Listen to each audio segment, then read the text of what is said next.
వనభోజనాలు పోనీయకుండా చేసిన కక్ష మీకుంటే ఆయన మీద మీరు అంటున్నారు తప్ప ఇక్కడ ఎవ్వరు షాడో ఎమ్మెల్యే లేరు. అంత సీనియారిటీ అనుభవం కలిగిన జనాన్ని ఆకట్టుకోగలిగిన శక్తి ఆయనకుంది కాబట్టి షాడో ఎవరు లేదు. ఇటువంటి మాటలు నేరం చేస్తే నువ్వు నేరం చేసి జైలులోనే ఉండాలనుకుంటే ఉండు, దానికేం మాకేం అభ్యంతరం లేదు. కానీ నేరం చేస్తే తప్పనిసరిగా శిక్షించడం కూటమి యొక్క బాధ్యత. దీంట్లో ఎటువంటి వారికి ఎక్కడికి ప్రమేయం లేదు.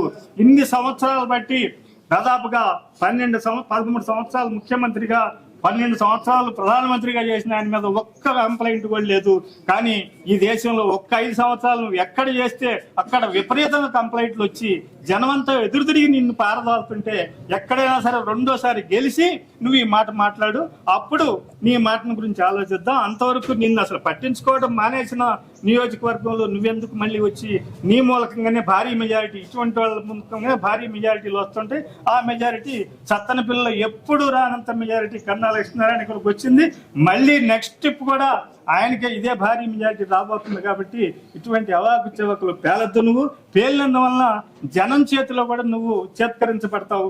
కాబట్టి ఇటువంటి మాటలు ఆపేస్తే చాలా మంచిది. ఎందుకంటే నీ గురించి మొత్తానికి తెలిసే కదా నిన్ను పారదోలింది. నీ గురించి మళ్ళీ ఎవరిని చెప్పాల్సిన అవసరం లేదు ఇక్కడ. అందరికీ ధన్యవాదాలు.